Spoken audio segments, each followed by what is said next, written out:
Well, let's transition to our guests. We'll look at a petition that's being circulated by University of South Florida students to change the name of a building on campus. The ROTC building is named after C.W. Bill Young. He's a longtime Republican Congress member from Pinellas County who died in 2013. From 1962 through 1965, when he was a Florida State Senator, Bill Young served on the Johns Committee. And since the previous decade, that group persecuted gay and lesbian students and faculty at universities and other places around the state. Our guests are from Tampa Bay Students for a Democratic Society, Danya Zituni and Elizabeth Kramer. Welcome to Midpoint on WMNF, Danya and Elizabeth. Thank you. Well, let's begin with your petition that you put up on change.org. It has 70 signatures. What are you asking for in the petition? We are asking of the university to change the name of the C.W. Bill Young building to one that is not associated with a legacy of homophobia. What do you mean by a legacy of homophobia, besides what I said in the introduction? Well, essentially, in the Johns Committee, also known as the Florida Legislative Investigation Committee,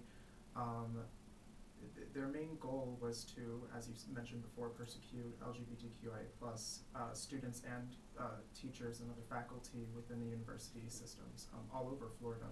So,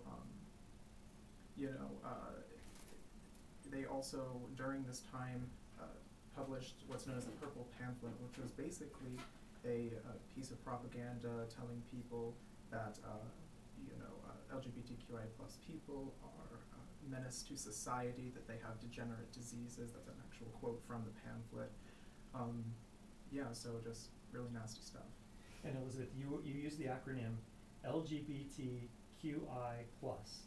I think a lot of our listeners are going to know 4 or 5 of those. What does that stand for?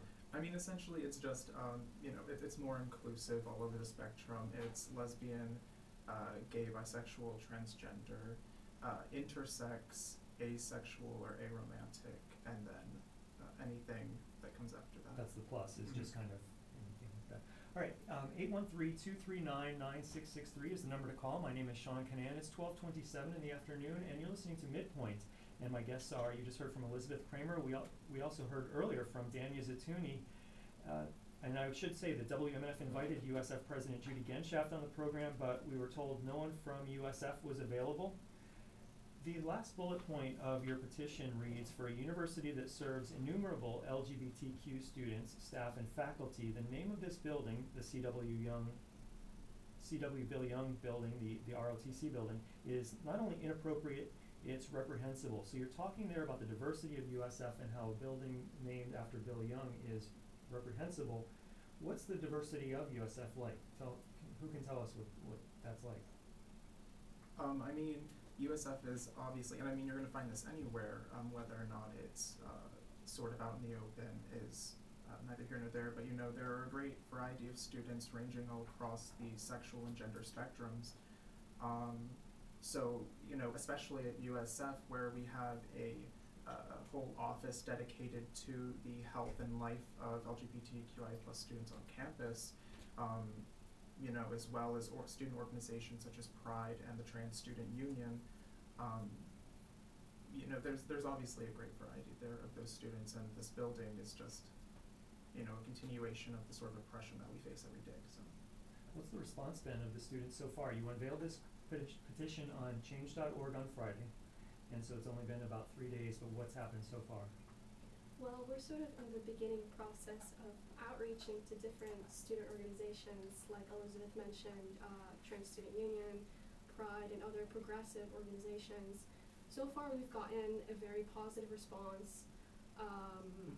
We are trying to get an actual statement with different student organizations signing on to it so we can present it to the administration and demand that the name be changed, as well as the actual petition that we're circulating online. We're going to have a physical copy. But we've gotten, as you said, 70 signatures so far, and I think it's a pretty positive response. I mean, considering that we literally just posted the petition, the online petition, on our Facebook page yesterday, and we've gained 30+ signatures already. I think that's a really good sign. plus just in our regular tabling around campus. Every time we would mention this, because we have been working up to this point, all the students would respond with "What?" You know, I think it's a pretty common reaction to be disgusted at that sort of thing, but yeah. You mentioned earlier the purple pamphlet, and what that is that's one of the products of the Johns Committee. They came up with this booklet or pamphlet that was colored purple. That's why it was called Purple Pamphlet. And there were in it. Can you describe? Of course, without we're on the radio and we have a lot of listeners. But what is in the purple pamphlet, and why was it so controversial? Like I said, the purple pamphlet, on top of having all of the aforementioned lewd characteristics given to LGBTQIA+ people, there are also pictures of sexual activity between gay and lesbian couples all throughout, which led to a lot of controversy. At one point, it was even said that the pamphlet was being passed around as pornography. So. Probably not the intentions of the Johns Committee, we're guessing. Oh no, definitely not. Actually, in order to defend the pamphlet, Bill Young actually said, "Our report tried to show homosexuality in its true light. It's a very repulsive subject," after finding out these allegations that it was being used as pornography. Is that something he said when he was on the committee, or is that something he said more recently? Yeah, that was during the time of the committee and the pamphlet's first spread.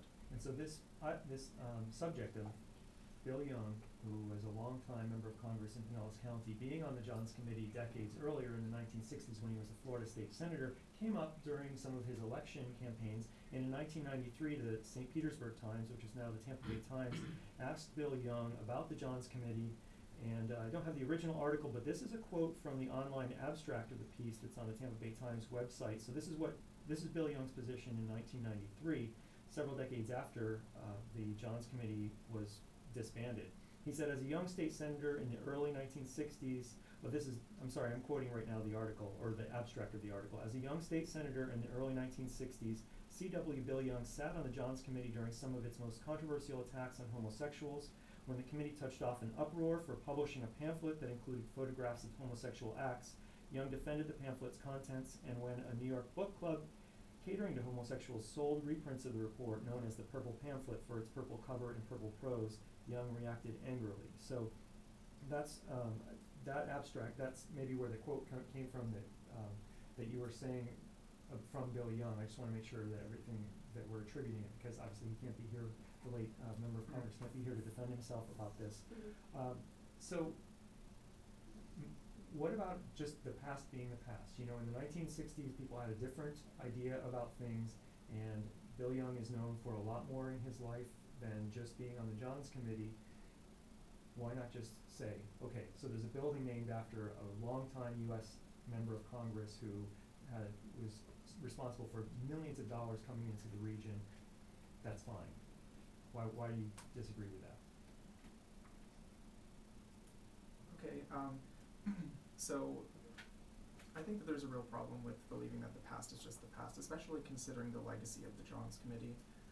During the time of the Johns Committee, by 1963, I want to say that there was some 35 to 37 professors around the state of Florida that were fired.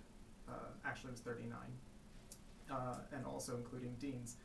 As well as revoking the teaching certificates for 71 public school teachers, on top of numerous expulsions of students. And also even like one of the tactics of the Johns Committee was actually to use the police to come into classrooms, and they would pull students or teachers out and harshly investigate them. Actually, at one point, a UF, I believe it was UF professor, killed himself because of the intensity of the investigations and accusations of him being homosexual. And they also set up these sting operations where there was an investigator, a former investigator maybe from the FBI, who would invite people to their parties, and then they would have these parties where then some of it was photographed or whatever, and then they used that as propaganda or maybe coercion to get more people out. Do you know anything about that? I don't really know about that, but I know on a very similar, I guess in a very similar way, informants were used very often to come into leftist organizations, including SDS and others, in that time to find quote-unquote evidence of them being terrorists or, what have you, against the state, being subversives. Yeah, and I should say that we refer to this as the Lavender Scare. The parallel would be the Red Scare of the communists. It wasn't just LGBT people that this committee was going after. It was also going after communists and so forth. Let me read to you from Watermark from a few years ago. Watermark is an LGBT publication in Florida, and this is a quote from that article. It says, "One way the committee searched out gay men and lesbians was by hiring former FBI agent William Tanner to act as a security guard at FSU. Tanner would throw large parties and informants would secretly tape the gatherings." And Tanner spoke in a 1991 interview. He said, "It was, 'I've got a party, I'd like you to attend,' or 'I'd like you to go out and do a little trolling,'" Chief William Tanner said in a 1991 interview with the Miami Herald. "After the party, the participants would be interrogated and either expelled or fired." So this is one of the results of the Johns Committee, and that's one of the reasons why you're upset at Bill Young, who was a member of this committee in the 1960s, having his name at USF. Absolutely. All right, let me go to the phones. We're going to go to the phones right now. I'm going to give out the number first. My name is Seán Kinane. You're listening to Midpoint Monday on 88.5 FM, WMNF Tampa. Our guests are Danya Zituni and Elizabeth Kramer from Tampa Bay Students for a Democratic Society at USF. And the number to call, 813-239-9663. If you'd like to email us, it's dj@wmnf.org. You can text us at 813-433-0885. And we have Zebulon in Tampa. Hi, Zebulon. What's on your mind?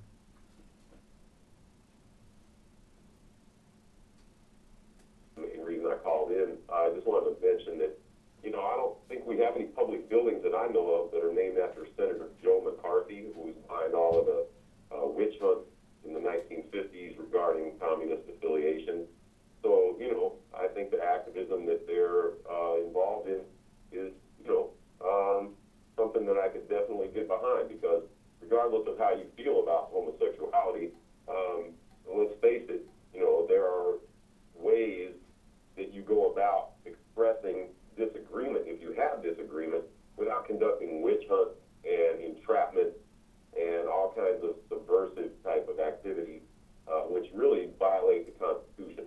Now, getting back to what Obama was saying about Libya, for years, America claimed that Gaddafi was a terrorist. They had all this evidence on him that he was a terrorist, this, that, and the other. It's interesting to me that, and they did try to kill him, I think, when Reagan was president and didn't succeed.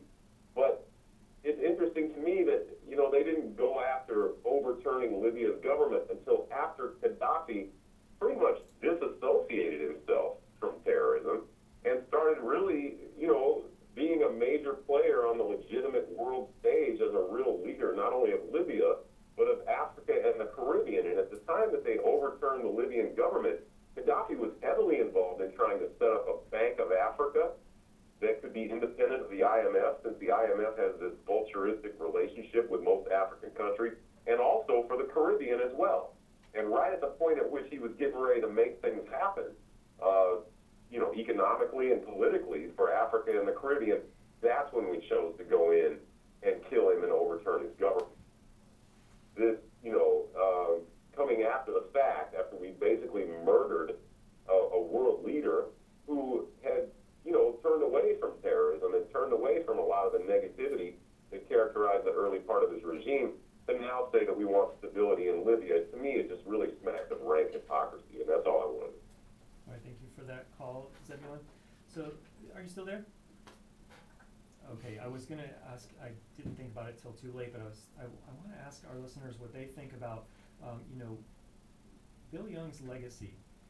He was on the Johns Committee, but is there more to his legacy than that, or is that enough that where it's a complete black eye and that's the end of the story? 813-239-9663. Our guests are from the Tampa Bay Students for a Democratic Society, Danya Zituni, and Elizabeth Kramer. And so what Zebulon brought up was that Joe McCarthy, who was in charge of the Red, in Washington, the McCarthy hearings, he made that parallel between that and there's no buildings named after McCarthy. And I can't tell you that for sure. I don't know if there are or not, but that he doesn't deserve any buildings named after him, McCarthy. So he's kind of agreeing with you on that. What's your opinion? Well, I mean, we can't ignore that C.W. Bill Young ruined many lives of professors and students in the Florida university system. So the continued veneration of the senator through the building's namesake can only be seen as support for both the Red and Lavender Scare, and therefore endorsing bigotry and state repression. So, you know, we're concerned with the credibility USF would lose should the administration refuse to comply with our demands. All right, and I'm going to go back to the email right now, and this is from Jerry, and oh, I'm sorry about that. It's anonymous. I read that after I read the name. Sorry about that. I definitely won't read your last name. I'm happy to hear about the plus part of LGBT, as I fall in the asexual category and never felt included anywhere, so I definitely approve of amending LGBT with the plus. So that's going back to the question of the definition of you know, inclusivity, I guess.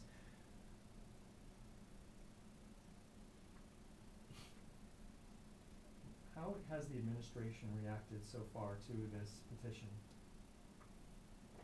Well, so far we've scheduled a meeting with them, so they have agreed to that. But I'm hoping that they will respond, you know, in a positive way. I think it would be in their benefit to change this name, and hopefully if they do agree, we will get a written statement saying that they have agreed to change it on paper. But if they do not, then we will have to proceed with putting more pressure on the administration by holding rallies and demonstrations. You've also gone to them about, similar to in the military, in talking about Central Command and connection between USF and Central Command. Give our listeners who might not have heard about that a little bit of background about your campaign about trying to break the ties between USF and US Central Command. Right, so, you know, we're also using this demand to build a broad range of forces to connect to our long-term goal of cutting the contracts between USF and both US CENTCOM and US SOUTHCOM. And, you know, CENTCOM controls the military operations in the Middle East, whereas SOUTHCOM controls them in Latin America. So we see the connection between the continued homophobia you know, hosted within the ROTC program, which is where the CWY building